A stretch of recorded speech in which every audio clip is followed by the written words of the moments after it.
The rain came down in sheets, making the city feel small and swallowed. I sat in my apartment, lit only by my laptop's glow, thunder.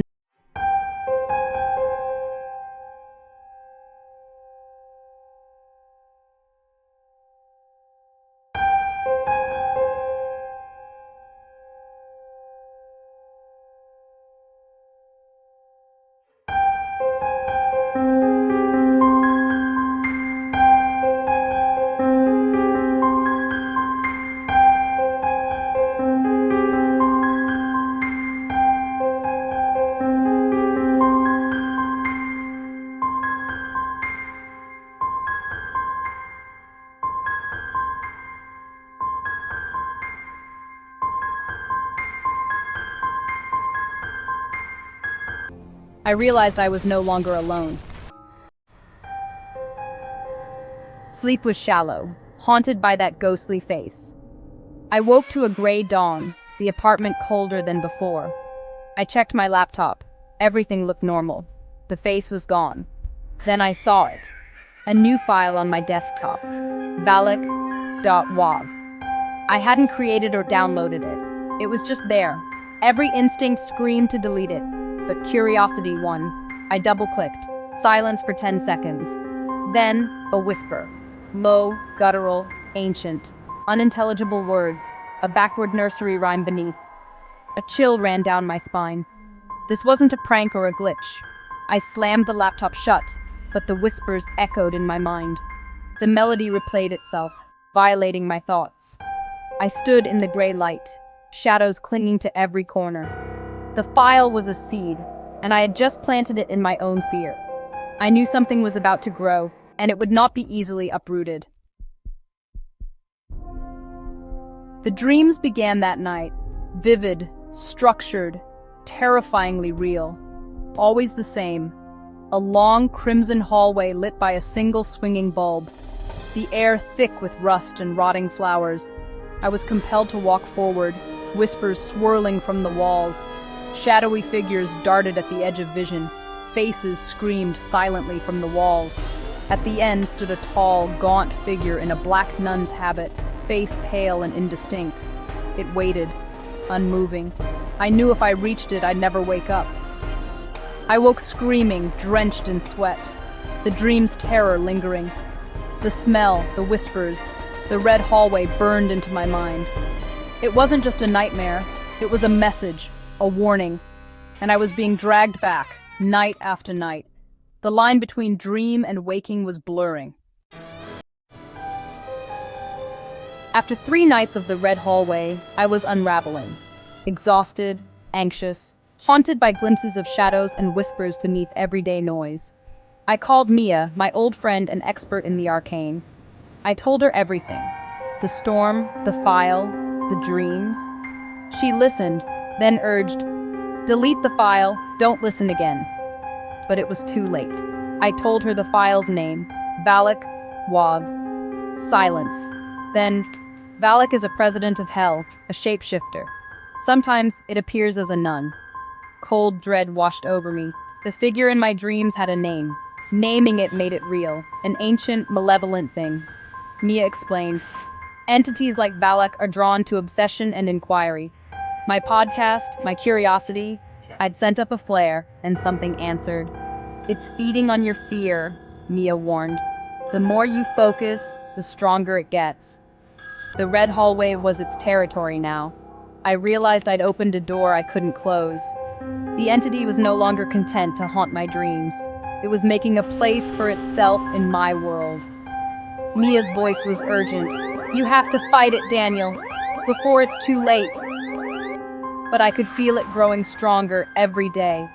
The darkness had a name, and it was calling mine. I was running out of time. Naming the entity gave it power. The haunting escalated. It was no longer just in dreams. It was in my apartment, laying siege to my sanity. Lights flickered, static hissed, whispers crawled through the walls. I saw her, a pale nun's face in the window, gone in a blink. The red hallway dream intensified. I drew closer to the waiting figure each night. I fought sleep, but exhaustion always won. Physical signs appeared, scratches on my arms, doors unlocked, objects moving. One night, every cupboard and drawer slammed open and shut in a violent cacophony. My sanctuary had become a prison. I saw her in the waking world, on subway platforms, in crowds, always vanishing. The demon was breaking me down, eroding the walls between our worlds. It wanted in, and my mind was the door. I was losing the war. Mia's research led to a place, St. Jude's Monastery, abandoned after rumors of sacrilege and a defrocked nun. "It's tethered to a place," she said. "We have to go to the source." My apartment was its territory now. We had to confront it where it began. The drive out was bleak. Dead trees, mist, a landscape drained of life. The monastery was a ruin, perched on a hill, windows like hollow eyes. The air was unnaturally cold and still. As we stepped out, a wave of hatred and dread hit me. Mia unpacked salt, crucifixes, holy water. "It knows we're here," I whispered. "Let's not keep it waiting," Mia replied, grim. The wind howled through the stones as we approached. The place felt wrong, as if it remembered every sin. We crossed the threshold, stepping into darkness.